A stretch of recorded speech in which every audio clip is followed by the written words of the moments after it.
তুমি আমার বন্ধু, তুমি আমার সখা, তুমি আমার দ্রব্য। এটা মুখে বলি, কবে কাজে লাগাবো বলুন? কবে আমাদের জীবনে এটি কাজে আসবে? তবে আপনাদের এইটুকু বলি, আজ একটি সার কথা বলি, যে কথা আমি ইতিপূর্বে উচ্চারণ করিনি, কেন জানি না। এই মঙ্গলময় পরিবেশে, এই শান্ত সমাহিত চাতক সম আপনাদের ভাগবত শ্রবণের উৎকণ্ঠা থেকে হয়তো স্বপ্রকাশ হচ্ছেন ভাগবতে এই কথাটি। দেখুন, আমাদের প্রয়োজন শুধু ধারা বদলানো। কথাটি একটু ধ্যান দিয়ে শুনতে হবে। দেখুন, আমাদের যে দেহ, আমাদের যে ইন্দ্রগুলি, এসব বহির্মুখী। আচ্ছা, চোখ কোন দিকে ছুটতে চায়, ভেতরে না বাইরের দিকে? দৃশ্য দেখতে কোন দিকে যায়? চোখের গতি। কানও তো বাইরের কথা শোনার জন্য ব্যস্ত, নাকি ভেতরের কথা? বাইরের কথা, তাই না? চামড়ায় যে স্পর্শ সুখটা পাই, সেটা বাইরে থেকে কারো স্পর্শ সুখ নাই, না ভেতর থেকে চাই? জিহ্বাটার যে রস সুখ চাই, সেটা বাইরে থেকে কিছু জিহ্বায় দিয়েই তো সে সুখ পায়। সব কিছু বহির্মুখী, তাই না? চোখ, কান, নাক, মুখ, এগুলি সব বহিরের বস্তুতে এই প্রপঞ্চময় শব্দ স্পর্শ থেকে সুখ পায়। তার মানে ইন্দ্রগুলো বারবার বাহিরের দিকে যেতে চায়, চাই কিনা? তো চক্ষু, কর্ণ, নাসিকা, জিহ্বা, আমাদের ত্বকটা সব বাইরের বস্তুর দিকে ধাবিত হয়। একে বলে ধারা। আমাদের কর্মেন্দ্রিয়, আমাদের এই জিনিসগুলো না বহির ধারার দিকে ছুটে চলেছে। সাধন বা ভজন কাকে বলে জানেন? ধারাটা উল্টালে বানানটা কি হয়? ধয়াকার রয়াকার, ধারা। এটা উল্টে দিলে কি হয়? রাধা। ভজন সেই দিনই হবে যেদিন এই বহির্মুখ ইন্দ্রিয়ের ধারাকে ভেতরমুখী করতে পারবেন, অন্তর্মুখী করতে পারবেন। তখন ধারাটাই রাধা হয়ে যাবে, ধারাটাই তখন রাধা হয়ে যাবে। আর রাধারানীর জন্যই তো ভজন সাধনা, রাধারানীর জন্যই তো সকল কিছু। কারণ করুণা ভগবানের মধ্যেও জানায়, লাদিনী শক্তি করুণাময়ী মহাভাবময়ী রাধারানীর মধ্যে তাই আছে। রাধারানীতে যে করুণা আছে, স্বয়ং ভগবানের লাদিনী শক্তি রাধারানীতে যে করুণা আছে, স্বয়ং ভগবানের মধ্যেও এত করুণা নেই। এই জন্য তো রাধা নামে জগৎ প্লাবিত। রাধাকেই কেন গৌড়ীয় বৈষ্ণবগণ এভাবে উত্তাল হয়ে, উদ্যম হয়ে রাধা রাধা বলে ব্যাকুল হয়? তার কারণ ধারাটা উল্টালেই হয়ে যায় রাধা। কেমন জানেন? তখন ওই এককেই ভেতরে চাইবে, চোখ চাইবে শুধু গোবিন্দকে দেখতে। রাধা কখন হবে? গোপী কখন হবে? আপনার ভজন সত্য কখন হবে? চোখ যেটা বাইরের দেখতে চাইছিল, সেটা এককে দেখতে চাইবে। সবার মধ্যে আমার প্রিয় পরম গোবিন্দকেই দেখি আমি, এককে ছাড়া দ্বিতীয় দেখছে না। আচ্ছা, কানটাকে কি বলছে? এতদিন বাইরের কথা শুনেছো, আবর্জনা, পরনিন্দা, পরচর্চা শুনেছো, এখন কানে শুধু গোবিন্দ কথাই যাবে, অন্য কথা যাবে না। জিহ্বা যদি কিছু রস আস্বাদন করতে হয়, তবে গোবিন্দ বিষয় রস আস্বাদন করো, হরি নামামৃত রস আস্বাদন করো, প্রসাদ অমৃত রস আস্বাদন করো। অন্য রস আসছে চাইবে না। যদি স্পর্শ সুখী চায়, তো কোন শুদ্ধ ভক্তের স্পর্শ সুখ সে চাইবে, যার স্পর্শে গোবিন্দ স্মৃতি জাগবে, যাকে বুকে জড়িয়ে ধরলে ভগবানের স্মৃতি জেগে যাবে। পুত্রকে বুকে জড়িয়ে ধরে যেমন বাৎসল্য প্রেমকে প্রগাঢ় হয়, বাৎসল্য প্রেমের তরঙ্গ আসে, তেমন তোমার কোন শুদ্ধ ভক্তকে স্পর্শ করে যেন আমার ভিতরে সেই ভাবদশা বোধহয় হয়। সব তখন বাইরে না ছুটে ভেতরে ছুটছে। এরই নাম ভজন, এরই নাম ধারা বদলানো, রাধা মার্গে যাওয়া। এই ধারাটা আমাদের বদলাতে পারি আমরা যদি সাধুগুরু বৈষ্ণবের বিশেষ কৃপা হয়, তাদের অনুকম্পা পেলে, তাদের করুণা পেলে আপনার এদিকে ছুটবে, অবশ্যই ছুটবে।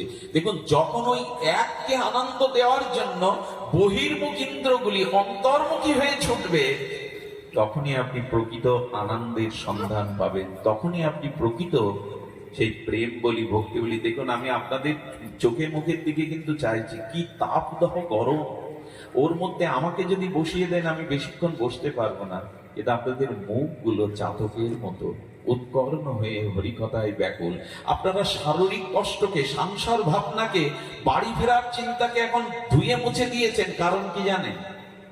এখন এই তাপদাহে মাটির ওপরে বসে ক্ষুধা তৃষ্ণা ত্যাগ করে, এমনকি জল তৃষ্ণাও কাউকে বলতে পারছেন না, কিন্তু এখানে আপনাদের মুখগুলো দেখে মনে হচ্ছে আপনারা এখন ধারা বদলেছেন, সংসার বহির্মুখ ধারা থেকে অন্তর্মুখী ধারা বদলেছেন।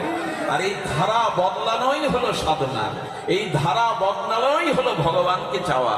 এই জন্য দাঁড়িয়ে বসে গরমেও আপনারা প্রশস্তি পাচ্ছেন হৃদয়ে, কারণ ধারা বদলেছে এখন।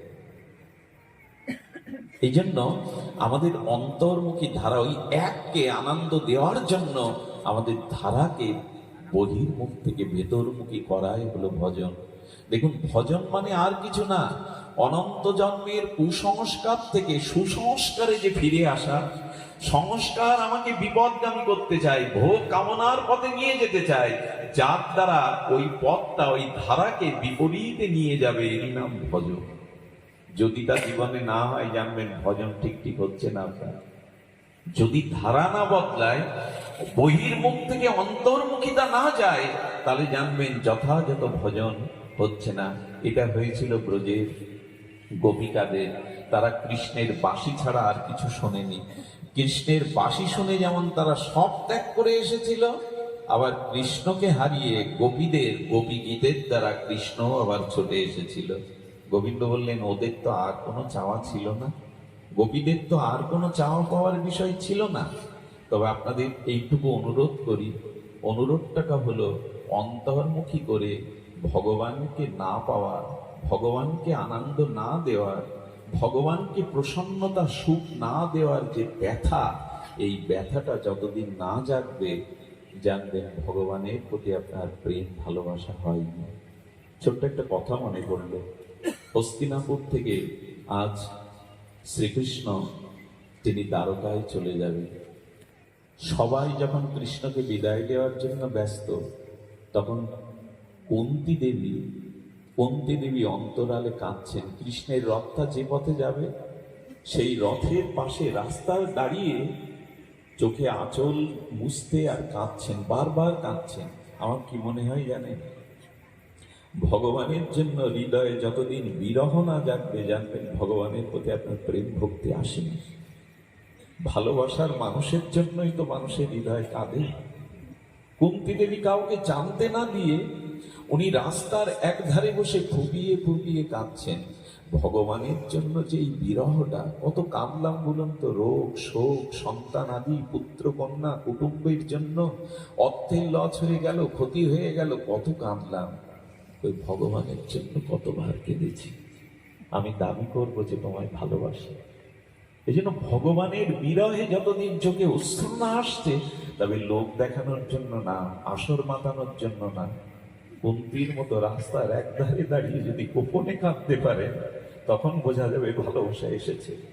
এভাবে আসরের মধ্যে কাঁদলে দর্শকদের মনোরঞ্জন হয়, ভালো বক্তা রূপে খ্যাতি হয়। এভাবে না, যদি ঘরে দুধ দিয়ে গোপনে একান্তে কাঁদতে পারেন ভগবানের জন্য, ওটাই প্রেমের পরিচয়, ওটাই ভগবানের প্রতি ভালোবাসার পরিচয়।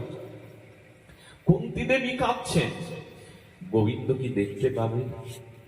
কুন্তী দেবী রাস্তার ধারে আধারে পড়ে বৃক্ষের আড়ালে পড়ে কাঁদছেন।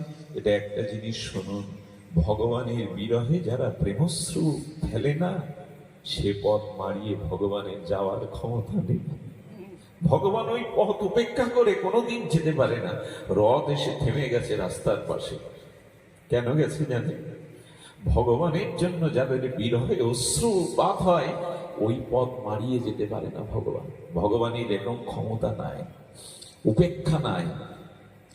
রথ থেকে ভগবান নিজে নেমেছে, আড়ালে ক্রন্দনরত কুন্তী দেবীকে পিসিমা বলে সম্বোধন করে প্রণাম করে বলছেন, পিসিমা, সারাটি জীবন কেঁদেছ, আজ কেন কাঁদছ?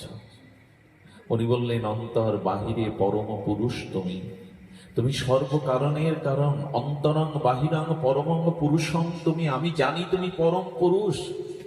হে কৃষ্ণ, আমি জানি তুমি অনাদিরাদি, আমি জানি তুমি সমস্ত জীবের নিয়ন্তা। তবু আমার প্রতি, আমার সন্তানদের প্রতি তোমার কত কৃপা। বিশ্ব স্রষ্টা স্বয়ং ভগবান হয়ে তুমি আমার অর্জুনের রথের সারথি হয়েছে।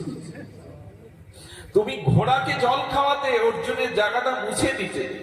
তুমি স্বয়ং ভগবান হয়েও পাণ্ডবদের সাথে আহার করেছে, স্নান করেছে, একই সাথে খেয়েছো, ছায়ার মতো তুমি ছিলে। জানো কৃষ্ণ, জানো কৃষ্ণ, যখনই আমি অল্প বয়সে বিধবা হয়েছি, কান্না ছাড়া আমার জীবনে কিছু ছিল না।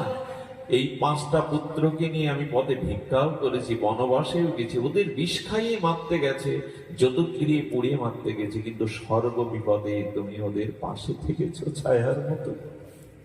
পিসিমা, পিসিমা, একথা কেন বলছো? আমি জানি তুমি অন্তর বাহিরে পরম পুরুষ, তবু তুমি ছায়ার মতো, সাধারণ সারথীর মতো, ড্রাইভারের মতো তুমি আমাদের ছায়াতে থেকেছো। কুন্তী দেবীর চোখের জল মুছিয়ে কৃষ্ণ বললেন, পিসিমা, সারাটি জীবন দুঃখ কষ্ট অশ্রু ফেলেছ, তোমাকে আমি কিছু দিতে পারিনি, কারণ তুমি কিছু চাও না। আজ আমার কাছে কিছু চাও। কি চাইবো জানে? পৃথিবীতে এরকম চাওয়া খুব বিরল। কুন্তী বলছো, যদি দিতে হয় এক কাজ করো, আমাকে সারা জীবনের কান্না দাও, আর আমার ছেলেদের আবার বনবাসী ভিখারি করে দাও, যাতে বিপদ আমাদের ছায়ার মতো লেগে থাকে। কৃষ্ণ চোখে তখন জল এসে গেছে। পিসিমা, সারাটি জীবন কেঁদেছ, পুত্রবধূর অপমান দেখেছ, রাজসভায় দ্রৌপদীর বস্ত্রহরণ, ছেলেদের এই দুঃখ কষ্ট, খুদ খেয়েছে তারা জঙ্গলে ভিক্ষা করে, তুমি আবারও কান্নার বর চাইছো, বিপদের বর চাইছো।